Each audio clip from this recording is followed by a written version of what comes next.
Economically, Austin, Texas has come through the many challenges of the past year in as good or better shape than any big city in America. After an unprecedented year, encouraging news going forward. Our local economy is fundamentally strong and performed unexpectedly well during the COVID pandemic, with more positive impacts for our budget than we anticipated even a few months ago. $4.5 billion in total is being proposed for the upcoming fiscal year, with $1.2 billion going to the general fund.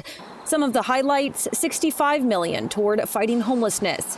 We have finally started to allocate the level of funding necessary to drive down the amount of homelessness over the course of the coming months and years. Other portions of funding will be dedicated to improving mobility throughout the city and resilience in the face of a future weather event. We have a city that has been fiscally prudent for so long that in times of stress like these, you see the benefit of that. One of the largest amounts would be designated to public safety. This comes after Governor Abbott signed a bill that would financially penalize cities if they cut their police budgets, which Austin did last year.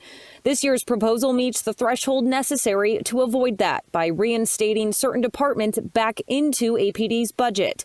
That includes the forensic lab and 911 call center. HB 1900 hasn't undone our reimagining public safety investments in family violence or in gun violence prevention, but unfortunately it is hurting some of our ability to have independent forensic evidence analysis in our city, which is really a shame. It also funds APD's cadet classes going forward. We're excited about all the great opportunities that this budget has in it, and excited about the cadet class. Corby Jastro, president of the Austin Greater Crime Commission, says they'll continue to be a part of the conversation. As we dive into the budget, we're going to go into details as to see how it's all spread out within the public safety numbers, but overall very positive. The community is also invited to provide input ahead of budget approval in August. Through the month of July, we're asking the community to examine this proposed budget, to get to me and to my colleagues on the council with any thoughts they might have.